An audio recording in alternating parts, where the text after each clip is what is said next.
Hi everyone, welcome back to my channel. आज हम लोग 7th chapter of class 11th psychology which is human memory one shot में कवर करने वाले हैं विदाउट एनी मिस। एक भी टॉपिक हम लोग इसमें छोड़ेंगे नहीं। तो let's begin with our target. कम से कम वक्त में इसे पूरा करना है हमें। शुरू करते हैं पहले टॉपिक से। और सबसे पहले हमें समझना है मेमोरी के बारे में। मेमोरी होती क्या है? तो मेमोरी जो होती है, it is the ability of human to what to remember things. आप चीज़ों को याद रखते हैं जो, वो मेमोरी की वजह से होता है। तो मेमोरी इज़ द एबिलिटी, आप जिससे पहले इन्फॉर्मेशन लेते हो and then you store that information in your brain and then जब उस इन्फॉर्मेशन की ज़रूरत पड़ती है तो उसको रिकॉल करके उसका यूज़ कर सकना उस सिचुएशन में, ये मेमोरी का काम होता है। तो मेमोरी में 3 प्रोसेसेस इन्वॉल्व होती हैं जो इंपॉर्टेंट होती हैं ऐसा कर सकने के लिए, इस पूरी प्रोसेस के लिए, चीज़ों को याद करने के लिए। सबसे पहले होता है एनकोडिंग। एनकोडिंग यानी जो भी चीज़ आपको याद रखनी है, पहले आप उस इन्फॉर्मेशन को अच्छी तरीके से समझते हो, रिकॉर्ड करते हो इस इन्फॉर्मेशन को, तभी तो आप किसी चीज़ को स्टोर करके रख पाओगे। जैसे होता है, क्या आप करते हो, आप पहले कोई, आपको किसी मोमेंट को याद रखना है या कैप्चर करना है तो आप क्या करते हो, आप पहले उसको वीडियो रिकॉर्ड करते हो and then you store that video in what, in a memory card. और जब आपको ज़रूरत पड़ती है उसकी तो आप उसको वापस से रिट्रीव कर लेते हो, निकाल लेते हो उस वीडियो को। उसी तरीके से हमारा ब्रेन होता है, उसमें हम सबसे पहले क्या करेंगे, इन्फॉर्मेशन को रिकॉर्ड करेंगे। और ये कैसे होगा? By using different sensory organs.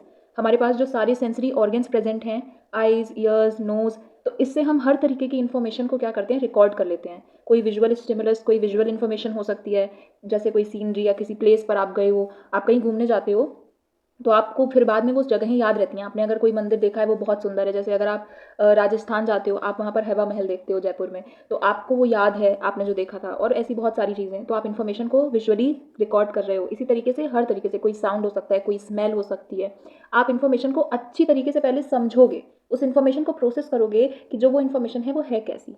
And then second process, second step is storage, यानी उसको संभाल कर रखना। The process through which information is retained, जिस प्रोसेस से आप इन्फॉर्मेशन को संभाल कर अपने ब्रेन के किसी पार्ट में रखते हो, उसे हम स्टोरेज कहते हैं। और रिट्रीवल का मतलब क्या होता है? जब उस इन्फॉर्मेशन की हमें ज़रूरत पड़े तो हम वापस से उसको क्या करें, जहाँ पर हमने उसे स्टोर करके रखा है वहाँ से निकालें और उसको यूज़ में लाएं। तो रिट्रीवल का मतलब क्या होता है? Bringing the stored information to her और his awareness so that it can be used for performing various cognitive task. जब आपको ज़रूरत पड़े, आपने मान लीजिए पढ़ाई की एग्जाम के लिए, and then you memorise the concept, the lessons, और फिर आप उसको अपने ब्रेन में स्टोर करके रखते हो। और जब आप एग्जाम देने जाते हो और आपको वहाँ पर उस कॉन्सेप्ट के बारे में क्वेश्चन पूछा जाता है तो आप उस इन्फॉर्मेशन को रिट्रीव करते हो and then you write your exam. इसे हम पूरी प्रोसेस कहते हैं मेमोरी। इन प्रोसेसेस के थ्रू होती है। अब हमने ये समझ लिया कि हम चीज़ों को मेमोराइज करते कैसे हैं, याद रखते कैसे हैं, पर ये सारी जो प्रोसेस हो रही हैं, इनकोडिंग, स्टोरेज, रिट्रीवल, ये सारी होती कैसे हैं, कैसे हमारे ब्रेन में कोई चीज़ जाकर स्टोर हो जाती है, कहाँ पर स्टोर होती है, ये सारी चीज़ें एक्सप्लेन करने के लिए थ्योरीज आई, जिसमें सबसे पहली थ्योरी जो थी वो थी स्टेज मॉडल। स्टेज मॉडल का मतलब क्या है? जैसे स्टेजेस में ये चीज़ें होती हैं। सबसे पहला फर्स्ट स्टेज जो होता है दैट इज सेंसरी मेमोरी।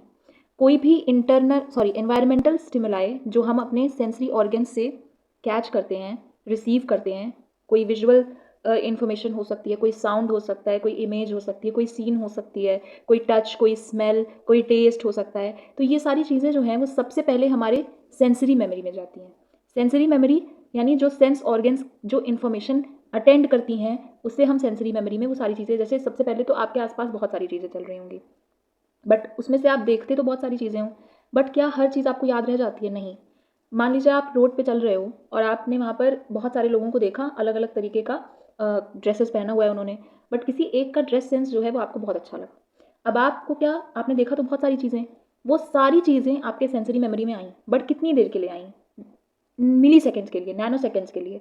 मतलब यहाँ पर सेंसरी मेमोरी में जो भी इन्फॉर्मेशन आती है वो बहुत कम समय के लिए आती है, 1 सेकेंड से भी कम के लिए आती है, और वो तुरंत वहाँ से बाहर चली जाए, मतलब वापस से वहाँ पे ख़त्म हो जाती है। तो सेंसरी मेमोरी का जो रिटेंशन टाइम है वो है 25 to 2000 मिली सेकेंड्स, यानी 1 सेकेंड भी पूरा नहीं। बट इसकी कैपेसिटी बहुत ज़्यादा है, यानी आप अपने अगल अगल बहुत सारी होती हुई चीज़ें देखते हो, सब कुछ देख सकते हो, एक साथ 2 स्मेल आएगी तो आप कर सकते हो, समझ सकते हो, बट हर चीज़ को आप प्रोसेस नहीं करते। तो जो इन्फॉर्मेशन को आप बहुत अच्छी तरीके से अटेंशन देते हैं, इतनी सारी चीज़ें जो आपके सेंसरी मेमोरी में गई, उनमें से जिस चीज़ पे आपने बहुत अच्छे से अटेंशन दी होगी, आपने 10 लोगों को देखा, बट आपने उसमें से किसी एक के ड्रेस पर बहुत ज़्यादा अटेंशन दी, तो आपको उसका ड्रेस हमेशा के लिए नहीं, मतलब लंबे समय तक के लिए या थोड़ा ज़्यादा वक्त के लिए याद रहेगा, और बाकी सारी चीज़ें आपके दिमाग से तुरंत हट जाती हैं, it disappears from your brain. ठीक है? तो जो सेंसरी मेमोरी में जो इन्फॉर्मेशन को हम ज़्यादा देर तक अटेंड कर लेते हैं, यानी 1 सेकंड से ज़्यादा हमने उसे अटेंशन दी, ध्यान से देखा, वो सेलेक्टिव अटेंशन की वजह से हमारी वर्किंग मेमोरी में जाती है। वर्किंग मेमोरी का मतलब यहाँ पे है, वर्किंग मेमोरी को हम शॉर्ट टर्म मेमोरी से भी मतलब सिमिलर कह सकते हैं।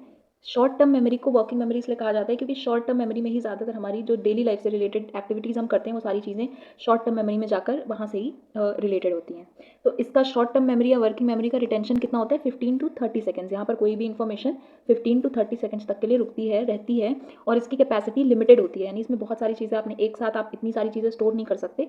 इसका लिमिटेड जो कैपेसिटी है वो कितना होता है, 7 + -2, यानी 7 - 2 यानी which is 5 and 7 + 2 which is 9। तो 5 से 9 यूनिट्स ऑफ इन्फॉर्मेशन आप एक वक्त पे शॉर्ट टर्म मेमोरी में या अपनी वर्किंग मेमोरी में आप सेव कर सकते हो। और यहाँ पर होता है एक process which is known as rehearsal. Rehearsal का मतलब क्या होता है, बार बार प्रैक्टिस करना, रेपिटिशन करना किसी चीज़ की, उसे हम रिहर्सल कहते हैं।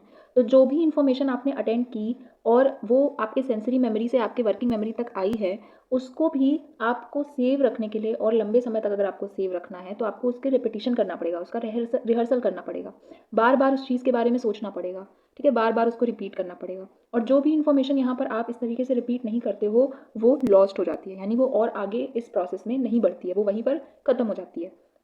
बट वर्किंग मेमोरी में क्या होता है, जैसे अब ये अनरिहर्स्ड का मतलब मैं कैसे आपको एग्जांपल से बता रही हूँ। जैसे आपने कोई फ़ोन नंबर, आपको किसी ने बोला कि यार ये फ़ोन नंबर याद रखना ज़रा, और आपको ये फ़ोन नंबर डायल करना है। अब उसने आपको फ़ोन नंबर बोला, आप अपने माइंड में बार बार वो नंबर रिपीट कर रहे हो, रिपीट कर रहे हो, रिपीट कर रहे हो, ठीक है। और जैसे ही आपने डायल पैड पर वो नंबर लिख दिया, आपकी मेमोरी से वो चीज़ लॉस्ट हो जाएगी, बिकॉज आपने उसकी रिहर्सल करना छोड़ दिया, तो आप वो नंबर भूल जाओगे। तो इसी तरीके से जो इन्फॉर्मेशन आप रिहर्स नहीं करते हैं, बार बार उसका रिपीटेशन नहीं करते हैं, वो आपकी वर्किंग मेमोरी से बाहर चली जाती है। और जो चीज़ें आप अच्छी तरीके से बार बार आपके वर्किंग मेमोरी में सर्वाइव कर जाती हैं, 30 सेकेंड से ज़्यादा सर्वाइव कर जाती हैं, वो क्या होती है, आपके लॉन्ग टर्म मेमोरी में चली जाती हैं। लॉन्ग टर्म मेमोरी, इसमें इनफाइनाइट रिटेंशन पीरियड होता है, यानी बहुत लंबे समय तक कोई उसकी टाइम लिमिट नहीं है कि कोई इन्फॉर्मेशन कब तक आपके सेव रह सकती है। जैसे आप अपने मम्मी पापा का नाम जानते हो, ये चीज़ लाइफ लॉन्ग मरने तक आपको याद रहेगी कि आपके मम्मी पापा का क्या नाम है। तो ये इसका कोई टाइम पीरियड नहीं होता कि कब तक कोई इन्फॉर्मेशन आपके माइंड में सेव रह सकती है। तो बहुत सारी चीज़ें ऐसी भी होती हैं जो आप आधी लाइफ में भूल भी जाते हैं, बट बहुत सारी ऐसी चीज़ें होती हैं जो आप लाइफ लॉन्ग याद रखते हैं। तो लॉन्ग टर्म मेमोरी में कोई भी इन्फॉर्मेशन जो 30 सेकेंड से ज़्यादा आप याद रख सकते हो, 2 दिन के लिए, 4 दिन के लिए, महीनों के लिए, सालों के लिए, वो सारी लॉन्ग टर्म मेमोरी में जाती है। और इसकी कैपेसिटी भी इनफाइनाइट होती है, बहुत ज़्यादा होती है, कोई लिमिट नहीं है, अनलिमिटेड होती है। लेकिन यहाँ पर आप कुछ इन्फॉर्मेशन आप भूल भी सकते हैं। हो सकता है आपको वो चीज़ें आपने पहले याद थी बट धीरे धीरे आप भूल गए, क्यों? बिकॉज हो सकता है कि आपने उस इन्फॉर्मेशन को, जब आपके लॉन्ग टर्म मेमोरी में वो आई थी या आपने उस इन्फॉर्मेशन को याद किया था, तो आपने उसको सही तरीके से एनकोड नहीं किया था, यानी उतना ध्यान से उसको अच्छे से समझा नहीं था, उसकी मीनिंग नहीं समझी थी, या वो क्या था उसे समझ नहीं पाए थे। या रिट्रीवल फेलियर क्या होता है कि आप उसको रिकॉल नहीं कर पा रहे हो, मतलब it is saved in your long term memory but आप उसको रिकॉल नहीं कर पा रहे, आप उस इन्फॉर्मेशन को रिकलेक्ट नहीं कर पा रहे हो। जैसे होता है ना कि यार एकदम ज़बान पे है बट बाहर नहीं आ रही चीज़, तो वो होता है रिट्रीवल फेलियर, यानी आपको याद तो है बट वो उस वक्त पे आप उसको रिकॉल नहीं कर पा रहे। ये होता है आपका स्टेज मॉडल, जिसमें अलग अलग स्टेजेस से, सबसे पहले सेंसरी मेमोरी, फिर वर्किंग मेमोरी या short term memory, and then long term memory, ऐसे अलग अलग स्टेजेस से होते हुए हमारे माइंड में, ब्रेन में इन्फॉर्मेशन ट्रैवल करती है और इस तरीके से हम किसी इन्फॉर्मेशन को याद करते हैं। अब स्टेज मॉडल के सारे स्टेजेस के बारे में हम लोग थोड़ा थोड़ा पढ़ेंगे। सबसे पहले आता है सेंसरी मेमोरी। इसमें बहुत ज़्यादा कैपेसिटी होती है, बहुत हर चीज़ जो आपके अगल बगल चल रही है आपको दिखती है, सब कुछ आप सुन सकते हो। अगर 10 आवाज़ें हो रही हैं एक साथ में तो वो 10 आवाज़ें आपको सुनाई देंगी, बट उसमें से सारी आपको याद नहीं रहेंगी या समझ नहीं आएंगी, क्योंकि जिस चीज़ पे आप अटेंशन दोगे सिर्फ वही आपको समझ में आएगी। बाकी इसकी तो कैपेसिटी बहुत लंबी है, और लेकिन बहुत शॉर्ट ड्यूरेशन की होती है। कोई भी इन्फॉर्मेशन जो सेंसरी मेमोरी में आती है वो मिली सेकेंड्स और नैनो सेकेंड्स में आती है। Often refer to as sensory memories और सेंसरी रजिस्टर्स। सेंसरी रजिस्टर क्यों कहते हैं? क्योंकि यहाँ पर जो भी इन्फॉर्मेशन होती है हमारी सेंसरी ऑर्गन से आती है वो रजिस्टर हो जाती है। जैसे रजिस्टर जिसमें आप कोई इन्फॉर्मेशन नोट करते हो, वैसे ही सेंसरी रजिस्टर्स होते हैं, इसे हम कहते हैं, क्योंकि यहाँ पे सेंस ऑर्गन से आने वाली हर इन्फॉर्मेशन रजिस्टर हो जाती है, बिल्कुल जैसी वो दिख रही है या जैसी है वो एक्चुअली ओरिजिनली वैसी। ट्रांसफ़र का मतलब होता है कि सेंसरी मेमोरी जो है वो इन्फॉर्मेशन को शॉर्ट टर्म मेमोरी में जाती है इसके बाद, लेकिन सारी सेंसरी मेमोरीज जो हैं वो रिटेन नहीं हो पाती, सारी संभाल कर हम नहीं रख पाते हैं, सिर्फ जिस चीज़ पे हमने अच्छे से अटेंशन दी है वो रहती है। टाइप्स होते हैं इसमें। आइकॉनिक मेमोरी होता है। आइकॉनिक मतलब आई मतलब आँखें, तो मतलब विजुअल इमेजेस, विजुअल इन्फॉर्मेशन जो होती है वो हमारी आइकॉनिक मेमोरी में जाती है। और echoic memory, echo is the property of sound, तो इससे आप याद रख सकते हो कि इकोइक मेमोरी में साउंड से रिलेटेड सारी इन्फॉर्मेशन जाती है। Now second is short term memory. Short term memory में ability to retain a limited amount of information for a brief period of time, यानी आप एक लिमिटेड अमाउंट कितना है 5 to 9 units of information at a time, और आप इसको थोड़े समय के लिए 15 to 30 सेकेंड्स के लिए आप उसको ड्यूरेशन है कि आप उस इन्फॉर्मेशन को सेव कर सकते हो अपने ब्रेन में, और हो सकता है कि थोड़े थोड़े मिनट्स के लिए भी, मतलब थोड़े और इससे ज़्यादा थोड़ा सा वक्त भी आप उसको रख सकते हो। एटकिंसन और शिफरिन थे, उन्होंने ये बताया था कि एसटीएम जो है यानी शॉर्ट टर्म मेमोरी जो है वो जो भी साउंड के फॉर्म में इंफॉर्मेशन होती है उसको ज़्यादा अच्छे से कैच करती है और उसको ज़्यादा अच्छे से रिटेन कर सकती है, और बाकी हो सकता है कि इन्फॉर्मेशन उतना अच्छे से इनकोड ना हो, बट जो साउंड होता है वो सबसे ज़्यादा अच्छे से एसटीएम में सेव होता है। लेकिन अगर आप बार बार उसका रेपिटेशन नहीं करेंगे, अच्छे से उसका रिहर्सल नहीं करेंगे, तो वो आपके एसटीएम से लॉस्ट हो जाएगा। कोई भी इन्फॉर्मेशन हो, चाहे वो अकाउस्टिक यानी साउंड के फॉर्म में ही क्यों ना हो, वो इन्फॉर्मेशन लॉस्ट हो जाएगी।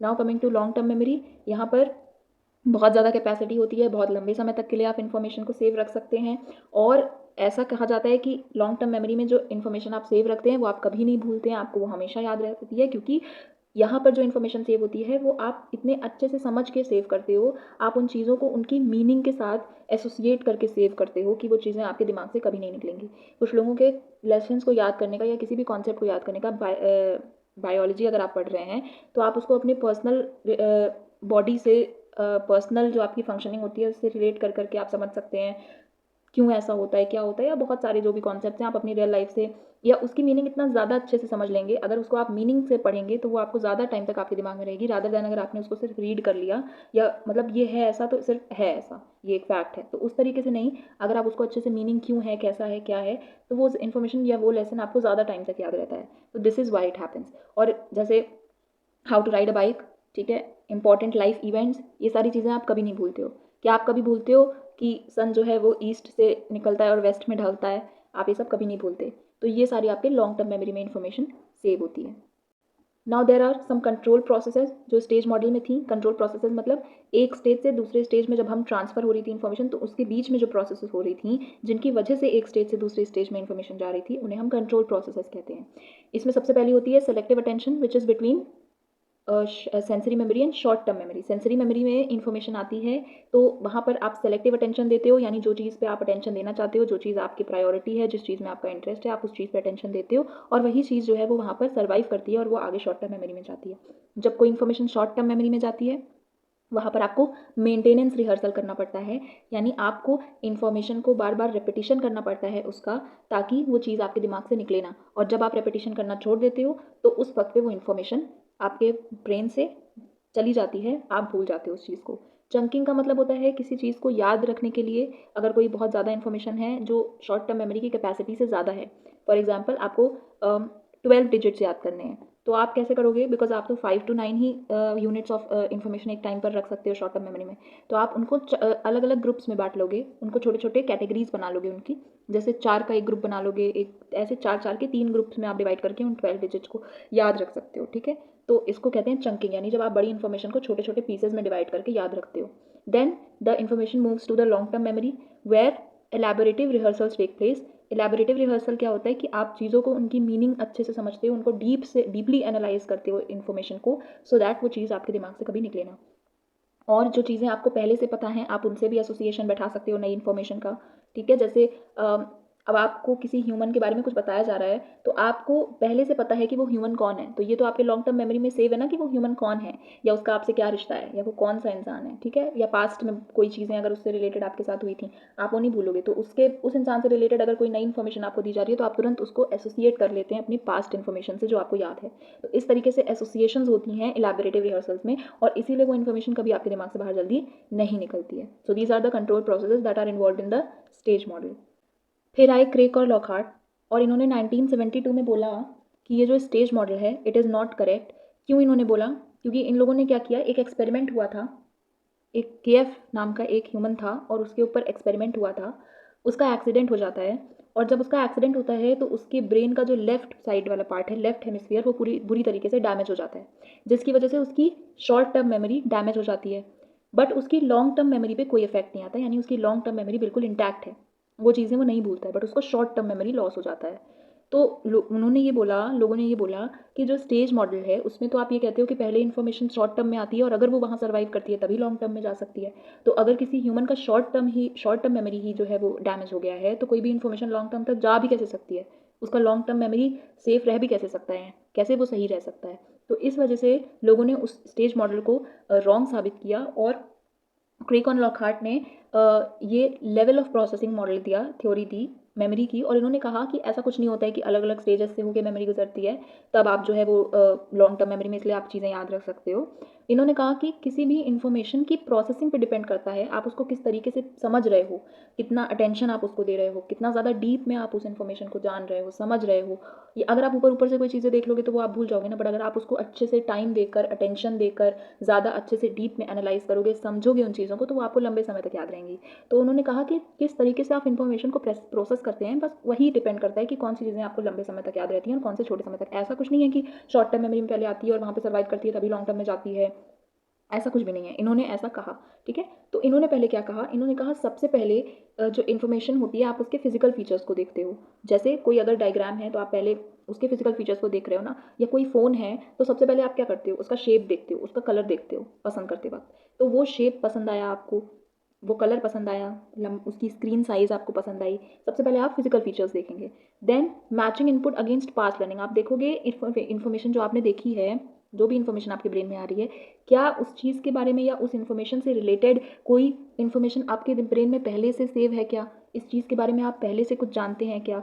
ये सारी चीज़ें आप पहले, फिर सेकंड स्टेप होता है कि आप करते हो। एंड थर्ड होता है pattern recognition and extraction of meaning, और तब आप उस इन्फॉर्मेशन को क्या करते हो और अच्छे से समझते हो, उसकी मीनिंग समझते हो, वो इन्फॉर्मेशन है क्या, कैसी है। एंड देन जो चीज़ें आप इन स्टेप से अच्छे से, जो लास्ट स्टेप तक जो इन्फॉर्मेशन जाती है जिसको आप डीपली उसकी मीनिंग समझते हो, वहाँ पर क्या होता है, वो इन्फॉर्मेशन आप हमेशा हमेशा के लिए रिटेन हो जाती है, आपके ब्रेन में सेव हो जाती है। तो ये होता है प्रोसेस जिससे आपकी इन्फॉर्मेशन आपके मेमोरी में रहती है। आपको प्रोसेस जो कर रहे हो आप इन्फॉर्मेशन को, वो डीपली करोगे तो इन्फॉर्मेशन आपके ब्रेन में हमेशा के लिए सेव हो जाती है। Now coming to the types of long term memory. Long term memory के क्या टाइप्स हैं। सबसे पहला होता है डिक्लेरेटिव, जहाँ पर जो फैक्ट्स हैं, नेम्स हैं, डेट्स हैं, इन सारी चीज़ें रिलेटेड, जो चीज़ें बिल्कुल यूनिवर्सली ट्रुथ हैं, ठीक है, जो आप कभी नहीं भूलोगे। कभी नहीं भूलोगे तो है ही, क्योंकि लॉन्ग टर्म मेमोरी में है, बट जो चीज़ें फैक्ट हैं, जो चीज़ें यूनिवर्सली ट्रू हैं, किसी का नाम है तो वो यूनिवर्सली ट्रू है, वो चेंज नहीं होगा। कोई डेट है, सेव हो गई है, किसी का बर्थडे आपको याद रहता है, आप या लोगों की एनिवर्सरीज आपको याद रहती हैं, किसी दिन आपके साथ कुछ बहुत अच्छा होता है तो वो आपको याद रहता है, किसी दिन किसी के लाइफ का बहुत बुरा हो सकता है तो वो याद रहता है, फैक्ट्स याद रहते हैं। तो ये सारी चीज़ें declarative part of declarative memory में जाती है लॉन्ग टर्म मेमोरी के। और प्रोसीजरल जो पार्ट होता है उसमें मेमोरीज सेव होती हैं जो किसी प्रोसीजर से रिलेटेड हो, कोई स्किल्स जो आप सीखते हैं, ये सारी आपके प्रोसीजरल मेमोरी में होती है। जैसे कुछ लोग किसी स्पोर्ट्स में अच्छे होते हैं तो वो स्पोर्ट्स के सारे रूल्स, सारी चीज़ें कैसे, मान लीजिए क्रिकेट है तो कैसे क्रिकेट में कौन सा शॉट कैसे मारना है, या अगर आप किसी और स्पोर्ट्स में हो, या आपकी कोई स्किल्स हैं, आप सिंगिंग हैं तो सिंगिंग के सारे रूल्स, या डांसिंग है तो वो सारे रूल्स, हर स्किल का आप कैसे, मान लीजिए ड्राइविंग भी एक स्किल है तो ड्राइविंग के भी सारी चीज़ें, आपकी जो इन्फॉर्मेशन होती है वो procedural part of long term memory में सेव होती है। Now declarative is again of two types. सबसे पहला होता है एपिसोडिक मेमोरी। एपिसोडिक में जो हमारी पर्सनल लाइफ एक्सपीरियंसेस से रिलेटेड चीज़ें हैं, कोई ऐसी डेट जिस दिन हमारे साथ कुछ बहुत अच्छा हुआ या हमारे साथ कुछ बहुत बुरा हुआ, या हमारे पेरेंट्स का एनिवर्सरी हो सकता है, हमारी फैमिली का बर्थडेज हो सकते हैं, तो जो भी हमारे पर्सनल लाइफ एक्सपीरियंसेस से रिलेटेड चीज़ें हैं, जिस दिन आपकी जॉब लगेगी उस दिन वो डेट आपको हमेशा याद रहेगी। बहुत सारी ऐसी अच्छी और बुरी चीज़ें जो हमारी पर्सनल लाइफ एक्सपीरियंसेस हैं वो हमारे एपिसोडिक मेमोरी में जाती हैं। और सिमेंटिक मेमोरी में जाती हैं जनरल अवेयरनेस और नॉलेज से रिलेटेड चीज़ें, जो चीज़ें फैक्ट्स हैं, जनरल नॉलेज, सन क्या होता है, मून क्या होता है, अर्थ क्या है, what is water and all these type of things जो आप कभी नहीं भूलते। जनरल अवेयरनेस या जनरल नॉलेज से रिलेटेड चीज़ें, कॉन्सेप्ट्स, आइडियाज़, रूल्स, लॉजिक, ये सारी चीज़ें आपके सिमेंटिक मेमोरी में जाके सेव होती हैं। जैसे आप पढ़ाई करते हो तो जो कॉन्सेप्ट आपने पढ़े, कोई चैप्टर आपने पढ़ा, उसके फॉर्मूला आपने याद किए और वो लॉन्ग टर्म तक आपको वो कॉन्सेप्ट अच्छे से आता है, आप बिल्कुल बहुत अच्छी पकड़ है आपकी, तो वो आपके सिमेंटिक मेमोरी पार्ट में जाके सेव हुआ है, that is why it is retained. और एपिसोडिक मेमोरी में आपकी पर्सनल जो इन्फॉर्मेशन होती है, पर्सनल लाइफ से रिलेटेड, वो सारी एपिसोडिक मेमोरी में जाके सेव होती हैं। Now there are some more types of long term memory, ये आपके बुक में बॉक्स में दिया हुआ है। First one is flashbulb memory, यानी कोई भी सरप्राइजिंग इवेंट हुआ होता है या इमोशनल इवेंट हुआ होता है, वो आप बहुत डिटेल में आपके माइंड में सेव रहता है, वो उसे हम फ्लैश बल्ब मेमोरी कहते हैं। ऑटोबायोग्राफिकल मेमोरी में होता है आपके पर्सनल इवेंट्स और एक्सपीरियंसेस जो आपको याद रहते हैं वो आपके ऑटोबायोग्राफिकल मेमोरी में रहते हैं। आपकी पिछली लाइफ में आपके साथ क्या हुआ, आपको बहुत सारी अच्छी मेमोरीज याद रहती हैं, जब हम लोग वहाँ घूमने गए थे तो ऐसा हुआ था। All these things are saved into your autobiographical memory. Childhood amnesia नाम की एक प्रॉब्लम होती है। इसमें क्या होता है, आप जब 3 साल के थे उसके पहले की चीज़ें आपको नहीं याद होंगी कि आपने क्या किया था, आपसे किसी ने क्या कहा था, तो वो सारी चीज़ें आपको नहीं याद रहती हैं। इसे हम कहते हैं चाइल्डहुड एमनीसिया, यानी 0 to 3 years की जो आपकी एज थी इन्फेंट जब आप थे तब की इन्फॉर्मेशन आपको नहीं याद होती है, उसे हम चाइल्डहुड एमनीसिया कहते हैं। इम्प्लिसिट मेमोरी में क्या होता है, जिसमें अनकॉन्शियसली आपके माइंड में चीज़ें सेव रहती हैं, you don't know it but it is saved in your unconscious. आपको कॉन्शियसली नहीं पता कि यार मुझे ये भी याद है, बट एक्चुअली याद है, और जब उस चीज़ की ज़रूरत पड़ेगी वो अपने आप कर लोगे। जैसे व्हेन यू आर ड्राइविंग तो आपको ये चीज़ें कॉन्शियसली सोचनी नहीं पड़ती हैं, when you have to change the gear. तो ये चीज़ें आपके एक्चुअली दिमाग में सेव है वो इन्फॉर्मेशन लॉन्ग टर्म में, कि कब गियर कहाँ चेंज होना चाहिए, कब मुझे क्लच दबाना है, कब मुझे एक्सेलेटर, कब ब्रेक।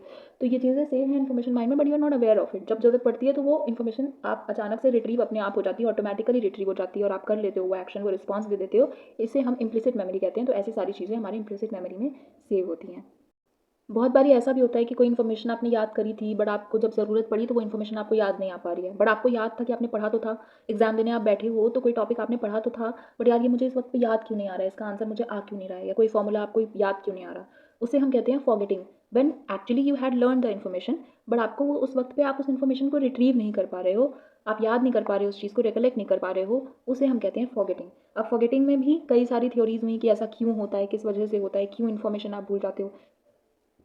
कहीं ऐसा तो नहीं कि वो इन्फॉर्मेशन आपको याद ही नहीं हुई थी, आपने सही से इनकोड ही नहीं किया था, या हो सकता है कि सेव तो हुई थी ब्रेन में, बट एक्चुअली आपको जब ज़रूरत पड़ी तो आप उसे रिट्रीव नहीं कर पा रहे हो। तो बहुत सारी थ्योरीज फॉरगेटिंग के बारे में भी आई, जिसमें सबसे पहले थ्योरी थी हरमैन एबिंगहॉस की थ्योरी। और इन्होंने क्या कहा, इन्होंने ऐसे किया था, इन्होंने एक्सपेरिमेंट किया और इन्होंने एक नॉनसेंस सिलेबस की पूरी लिस्ट मेमोराइज की, याद की। बहुत सारे उसमें ऐसे 3 लेटर्ड सिलेबस थे, नो, जैसे एग्जाम्पल दिया हुआ है NOK SCP, जिनकी कोई मीनिंग नहीं है, these are just nonsense syllabus.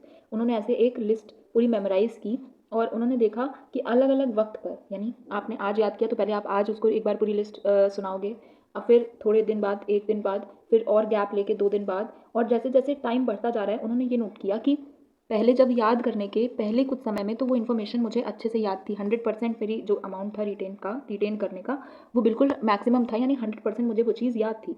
But जैसे जैसे मैं देख रहा हूँ कि टाइम जो है वो और बढ़ रहा है, तो मैं देख रहा हूँ कि टाइम के साथ वो इन्फॉर्मेशन धीरे धीरे मैं भूलता जा रहा हूँ, उसकी जो रिटेन होने की पावर है वो कम होती जा रही है।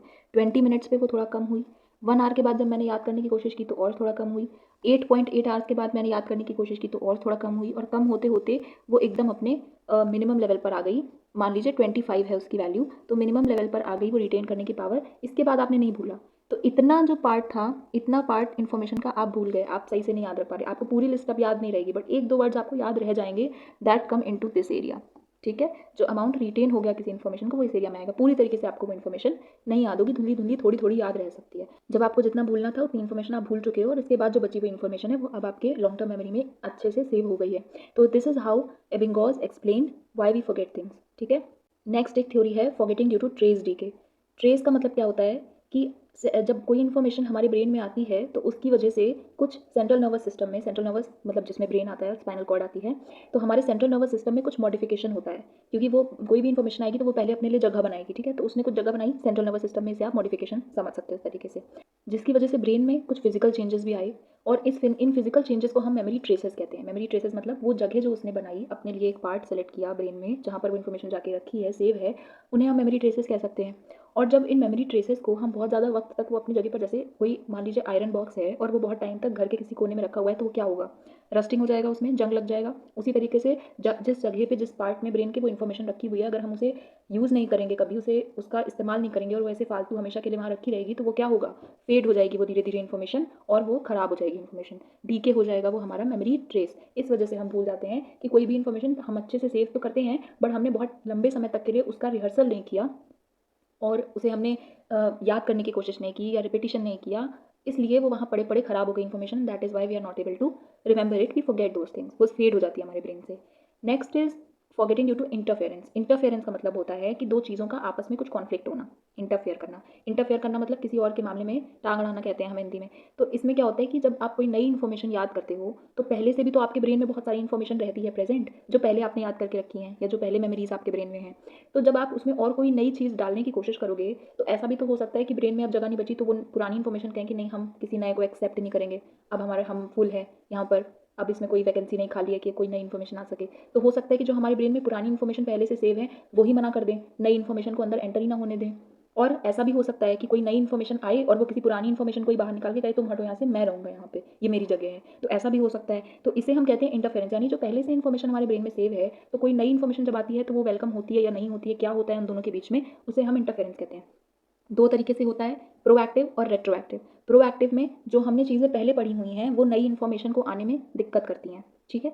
मतलब जो हमने पहले से पढ़ा है वो तो हमें अच्छे से याद रहेगा और इस वजह से हम और चीज़ें फीड नहीं कर पा रहे हैं। जब आप बहुत ज़्यादा देर तक पढ़ाई कर लेते हो तब आप सोचते हो अब मेरे दिमाग में बहुत ज़्यादा भर चुका है, अब मैं और कुछ नया नहीं पढ़ सकता, अब पहले इतना सेटल हो जाए तब तो हम आगे पढ़ पाएंगे। तो इसे हम प्रोएक्टिव कहते हैं कि हमने पहले से जो इन्फॉर्मेशन सेव है वो नई इन्फॉर्मेशन और लेने की कैपेसिटी हमारी नहीं बची है। और रेट्रोएक्टिव क्या होता है, जो नई चीज़ें हम सीख रहे हैं वो हमें पुरानी चीज़ें भुलाती चली जा रही हैं। ऐसा लगता है ना कि आगे पढ़ते चले जा रहे हैं बट पुराना तो सब भूल गए, कुछ याद ही नहीं है। तो ऐसा होता नहीं है बट हो भी सकता है बहुत सारे केसेस में। तो रेट्रोएक्टिव में क्या होता है, जो नई चीज़ें हम पढ़ रहे हैं वो हमें पुरानी चीज़ें भूलते जा रहे हैं और उनकी जगह पे हम नई चीज़ें सेव करते जा रहे हैं, ठीक है। ये होता है इंटरफेरेंस।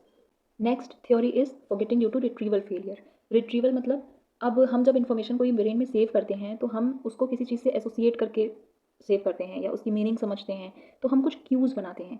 क्यूज़ क्या होते हैं, these are the aids which help us in recovering information stored in the memory. Cues कुछ ऐसी एसोसिएशन बना लेते हैं, जैसे कोई इन्फॉर्मेशन है तो वो किसी ह्यूमन के बारे में, तो हमने उस ह्यूमन से एसोसिएट कर दिया।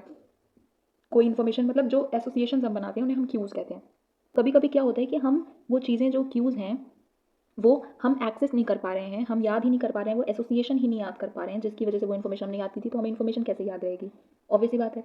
अब हम याद ही नहीं कर पा रहे, हमें डेट ही नहीं याद है, तो हम कैसे बताएंगे किस ह्यूमन का बर्थडे पड़ता है उस दिन, ठीक है। तो एसोसिएशन ही वहाँ पे फेल हो जाती है। जो क्यूज़ हमने जो हमने हिंट्स रखे थे किसी इन्फॉर्मेशन को याद रखने के लिए, वही हम भूल जाते हैं। कभी कभी हम इन्फॉर्मेशन को रिलेट करके पढ़ते हैं, ठीक है। जैसे होता है कि केरला जो होता है, केरला का जो मैप है, it is in a shape of करेला। करेला जो सब्जी होती है, तो हमने क्या किया, हमने करेला से केरला का मैप का शेप याद किया है। But when we are not able to remember karela only, तो हम कैसे, तो हमारा तो वहाँ पे तो मामला गड़बड़ हो जाएगा, बिकॉज आप याद ही नहीं कर पाओगे। ऐसे ही हम बहुत सारी चीज़ों को एसोसिएट करके चीज़ें याद रखते हैं। बहुत सारे वर्ड्स का प्रोनाउंसिएशन हम याद करते हैं, मीनिंग्स उनकी उनके प्रोनाउंसिएशन से रिलेट करते हैं। इस तरीके से क्यूज़ बनाते हैं, और अगर हम उन क्यूज़ को ही नहीं याद कर पाते हैं तो रिट्रीवल फेलियर हो जाता है, यानी इन्फॉर्मेशन है तो सेव बट हम उसे रिकॉल ही नहीं कर पा रहे हैं, ब्रेन से बाहर निकाल ही नहीं पा रहे हैं। This is forgetting due to retrieval failure. तो बात ये आती है कि हम ऐसा क्या करें कि हम चीज़ें अच्छे से याद रख सकें, हम कुछ चीज़ें ना भूलें, ना तो रिट्रीवल फेलियर हो, ना कोई और इशू हो, ना मेमोरी ट्रेसेस डीके हो। तो हम कैसे इन्फॉर्मेशन को अच्छी तरीके से याद रख सकते हैं। तो यहाँ पर कुछ मेथड्स दिए हुए हैं जिनकी वजह से हम जिनको अप्लाई करके, जिनका यूज़ करके हम चीज़ों को अच्छे से याद कर सकते हैं। जैसे नेमोनिक्स यूजिंग इमेजेस। इसमें हम क्या करते हैं, जो भी चीज़ हमें याद करनी है हम उसको विजुलाइज करके ब्रेन में सेव करते हैं, उसकी कुछ इमेजेस फॉर्म करके। कीवर्ड मेथड में हम क्या करते हैं, जैसे कोई नया वर्ड है हमने देखा है और वो हमें इंग्लिश पहले से आती है, तो हमने उसको इंग्लिश के किसी वर्ड से एसोसिएट कर दिया, उनका लिंक बैठा दिया, and so that we are able to remember that new word. अब जैसे आप देखते हो कि इंग्लिश लैंग्वेज के जो बहुत सारे वर्ड्स हैं वो या तो फ्रेंच से लिए हुए होते हैं, ठीक है, या ग्रीक लैंग्वेजेस से लिए हुए होते हैं। तो अगर किसी ह्यूमन को फ्रेंच लैंग्वेज बहुत अच्छे से आती है, तो अगर उसे हम इंग्लिश का कोई वर्ड बताएंगे तो वो क्या कर सकता है, फ्रेंच लैंग्वेज के उस वर्ड के जो उसका मेन वर्ड है उससे क्या करेगा, रूट वर्ड से उसको लिंक करके याद कर सकता है। तो इसी तरीके से हम चीज़ों को, वर्ड्स को उनके बीच में लिंक करके, किसी एक नए वर्ड से उसे लिंक करके और हम उसे याद कर लेते हैं, विच इज़ नोन एज की वर्ड। जिस वर्ड से हमने लिंक किया है उसे हम की वर्ड कहते हैं और इसे हम थ्री वर्ड मेथड कहते हैं। और हम उन दोनों वर्ड्स के बीच में एक अपने आप में ही एक मनगढ़ंत एक कनेक्शन बना देते हैं, and that is why we are able to remember that word. Method of loci क्या होता है, इसमें हम चीज़ों को किसी प्लेस पर याद करते हैं, क्योंकि ये थ्योरी में बोला गया था, स्टडीज़ में बोला गया कि ह्यूमंस जो हैं वो चीज़ों को कम याद रख सकते हैं, वर्ड्स को कम याद रख पाते हैं, रादर प्लेसेस को ज़्यादा अच्छे से याद रख सकते हैं। जो प्लेस उन्होंने कभी लाइफ में एक बार देखी होगी वो उन्हें याद रहेगी। आप किसी रेस्टोरेंट में एक बार गए हो and when next time you visit that restaurant, आपको याद होगा कि ये रेस्टोरेंट मैंने पहले भी विजिट किया हुआ है। तो प्लेसेस आपको ज़्यादा अच्छे से याद रहती हैं। तो आप किसी भी चीज़ को किसी प्लेस पर रखा हुआ इमेजिन कर सकते हो, so that you remember it. जैसे आपको मार्केट जाना है और आपको सब्जियां लानी है, बट आपको कौन कौन सी सब्जियां लानी है आपको ये याद रखना है। लिस्ट आपने नहीं बनाई, आपने ब्रेन में सेव कर दिया, मम्मी ने बोला था आपने जल्दी जल्दी सुन लिया। अब आपको वो अगर अपने माइंड में वो ब्रेन में वो इन्फॉर्मेशन रखनी है तो आप इमेजिन करते हुए जा सकते हो कि किचन में या फ्रिज में वो सब्जियां कौन कौन सी सब्जियां मम्मी ने बोली थी जो रखी हुई हैं फ्रिज में, ठीक है। तो फ्रिज में रखी हुई वो सब्जियां आपको दिखेंगी ब्रेन में, and then you will be able to remember that कि कौन सी सब्जियां मम्मी ने बोली थी। तो इन्फॉर्मेशन को आप क्या करते हो, प्लेसेस में किसी प्लेस पर देखते हो जो प्लेस आपको अच्छे से याद रहती है, आपके घर की फ्रिज, आपके घर का kitchen, and then you are able to remember that vegetable also. Next is mnemonics using organisation, यानी आप इन्फॉर्मेशन जो आपको याद रखनी है आप उसको अच्छी तरीके से ऑर्गेनाइज करते हो। ये हम दो तरीकों से कर सकते हैं। फर्स्ट वन इज चंकिंग, जब बहुत ज़्यादा अमाउंट में इन्फॉर्मेशन हो तो हम उसको टुकड़ों में बांट कर याद कर सकते हैं। बहुत सारी एक मतलब एक हिस्ट्री का पूरा चैप्टर है तो आप उसको एक साथ तो एक पूरा चीज़ नहीं याद रख सकते, बट आप उसको टुकड़ों में बांट सकते हो। जैसे हिस्ट्री हम पढ़ते हैं तो हम उसको एक ईयर की हिस्ट्री या हमने पूरी हिस्ट्री को टुकड़ों में बांट रखा है, modern history, medieval history, ancient history. तो इस तरीके से बड़ी इन्फॉर्मेशन को याद रखने के लिए हम उसको टुकड़ों में बांट देते हैं, स्मॉलर यूनिट्स में। This is known as chunking. और फर्स्ट लेटर टेक्निक क्या होती है, जैसे विबग्योर, हमने जो एक स्पेक्ट्रम होता है उसके जो सातों कलर होते हैं उसको याद रखने के लिए हमने विबग्योर एक निमोनिक बना लिया। This is the first letter technique, और इससे हमें याद रहता है कि कौन कौन से कलर होते हैं, violet, indigo, blue, green, yellow, orange, red. ये आपको हमेशा लाइफ लॉन्ग याद रहेगा, आप भूलोगे नहीं कभी। ऐसे आप इसलिए शॉर्ट फॉर्म्स भी आपको याद रहते हैं, जो भी चीज़ें हैं जैसे MSMEs हैं इनका शॉर्ट फॉर्म आपको याद रहेगा। तो UPS है, ये सारी चीज़ें शॉर्ट फॉर्म में आप याद रख सकते हो, या अलग अलग इन्फॉर्मेशन को भी आप उनके फर्स्ट लेटर से एसोसिएट करके ऑर्गेनाइज करके याद रख सकते हो, जैसे VIBGYOR. Some other methods are deep level processing, यानी ये आपकी कॉग्निटिव मेथड्स होते हैं। ये कोई टेक्निक्स नहीं है, ये कॉग्निटिव मेथड है कि आप क्या करो, सबसे पहले तो आप डीप लेवल प्रोसेसिंग करो, यानी किसी इन्फॉर्मेशन को बहुत ज़्यादा डीप में जाके अच्छे से एनालाइज करके डिटेल में पढ़ो। ऐसा है तो ऐसा क्यों है, ऐसा क्यों नहीं है, वो कॉन्सेप्ट आप लाइफ में कभी नहीं भूलोगे जो आपने बहुत डिटेल में पढ़ा होगा, एकदम उसकी जड़ों तक जाके। Second is minimise interference. अभी हम कैसे कर सकते हैं, बहुत सारी इन्फॉर्मेशन अलग अलग तरीके की एक साथ उसको मेमोराइज करने की कोशिश मत करो। कोई भी सब्जेक्ट ऐसा है जो दो सब्जेक्ट्स अलग अलग हैं या सिमिलर सब्जेक्ट्स हैं उनको आप एक साथ मत पढ़ो, डिफ्रेंशिएट करके पढ़ो। मान लो मैथ्स पढ़ रहे हो तो मैथ्स के बाद इंग्लिश पढ़ लो, वो दोनों चीज़ें एक दूसरे से अलग है, बट अगर आप मैथ्स और फिजिक्स एक साथ पढ़ोगे तो उन दोनों में फॉर्मूला होते हैं, and then you will be confused, ठीक है। या तो आप ऐसा करो कि आप पढ़ते वक्त अगर आपको सिमिलर चीज़ें पढ़नी है तो आप पहले पढ़ो एक subject, and then you take a break, rest दो अपने ब्रेन को कि ताकि जो इन्फॉर्मेशन गई है पहले वो सेटल हो जाए ब्रेन में, and then you feed it with some other new information, ठीक है। तब ये अच्छे से हो सकता है, वरना इंटरफेरेंस हो जाएगा। Third is retrieval cues. आपको जो भी चीज़ें पढ़नी है आप उसको कुछ इन्फॉर्मेशन से एसोसिएट करो, कुछ पुरानी चीज़ों से या आपके लाइफ की कोई चीज़ें उससे एसोसिएट करके, कोई इंसिडेंट से एसोसिएट करके, एसोसिएशंस बना के, क्यूज बना के उन इन्फॉर्मेशन को याद रखो, तो भी आप भूलने की आपकी पॉसिबिलिटी कम होती है। So these are the methods by which we can remember things. One more method is which is PQRST method, और ये सबसे ज़्यादा इंपॉर्टेंट होता है, इसमें सारी चीज़ें होती हैं। कोई भी इन्फॉर्मेशन अगर आपको याद रखनी है, जैसे आप लेसन याद करते हो, कोई टॉपिक याद करते हो, तो आप सबसे पहले उसको बुक से रीड करते हैं। तो विच इज P यानी skim and scan the text to get the gist, यानी आप क्या करोगे, अच्छे से सरसरी निगाहों से, कहते हैं ना कि सरसरी निगाहों से देखना किसी चीज़ को, तो उसे हम स्किमिंग कहते हैं। तो आप जो टेक्स्ट है पहले आप उसको एक बार रीड कर लो ऊपर ऊपर से, देन आपने जो चीज़ पढ़ी है उसके बारे में आप खुद को क्वेश्चन करो। जैसे हम लोग पढ़ते हैं तो हम लोग क्वेश्चन करें खुद से कि ये जो मैंने पढ़ा था वो क्या था, कौन सी डेट को ऐसा हुआ था। तो ऐसे करके आप खुद से क्वेश्चन कर सकते हो उस टॉपिक के बारे में। थर्ड प्रोसेस इज, आप जिन्हें जो क्वेश्चन किया उसका आंसर पहले तो आप खुद से देने की कोशिश करो, और उसके बाद आप उस क्वेश्चन का आंसर जो है वो टेक्स्ट में भी खुद से ढूंढने की कोशिश करो। जब आप एक बार खुद से देने का ट्राई करोगे, सही हो गया तो वो दोबारा जब आप टेक्स्ट में देखोगे तो वो और पक्का हो जाएगा, आंसर सेव हो जाएगा। और अगर गलत हुआ रहेगा तो आप जब उसी टाइम पे उसको रीड करोगे टेक्स्ट में से और उसका सही आंसर पता करोगे तो भी वो आपको याद रहेगा कि ये मुझसे गलत हुआ था। तो आप फिर क्या करो, आंसर्स ढूंढने की कोशिश करो। एस मतलब summarise what you have read in your own text, own words, यानी जो आपने पढ़ा हुआ है उसको आप अपने वर्ड्स में, अपने शब्दों में, अपने आपको हिंदी ज़्यादा अच्छी लगती है, हिंदी ज़्यादा आप कंफर्टेबल हो चीज़ों को याद रखने के लिए, तो आप इंग्लिश कॉन्सेप्ट को आप हिंदी मीनिंग करके उस तरीके से याद कर सकते हो जैसे भी आपको कंफर्टेबल होता है। तो आप अपने वर्ड्स में जो भी उस बात को करो समराइज। और T होता है test yourself immediately and later, और आप अपने आप को टेस्ट करते रहो, आप क्वेश्चंस करने की कोशिश करो और एक्स्ट्रा क्वेश्चंस देखो, टेस्ट करते रहो खुद को वक्त वक्त पर उस चीज़ के लिए कि वो इन्फॉर्मेशन आप कभी भूलो ना। So this is the last method to remember things to enhance your memory. Now इसके साथ हमारा ये चैप्टर कंप्लीट होता है। वन शॉट में हमने ये पूरा चैप्टर कंप्लीट कर लिया और कोई भी टॉपिक छूटा नहीं है। पूरा चैप्टर का एक एक लाइन, सारा जिस्ट जो है वो इस वीडियो में कंप्लीट हो गया है। ये नोट्स आपको टेलीग्राम चैनल पे मिल जाएंगे, उसकी लिंक डिस्क्रिप्शन बॉक्स में दी हुई है, आप वहाँ से टेलीग्राम चैनल ज्वाइन कर सकते हो। आई होप आपको ये वीडियो अच्छे से समझ में पूरा आया होगा, पूरा चैप्टर। इफ़ येस तो please do like, share and subscribe to my channel. और ऐसे ही और वीडियोज़ हम लोग वन शॉट क्लासेस और अलग अलग बहुत डिटेल क्लासेस भी लाते रहेंगे। I hope it helps. मिलते हैं नेक्स्ट क्लास में, तब तक के लिए बाय बाय।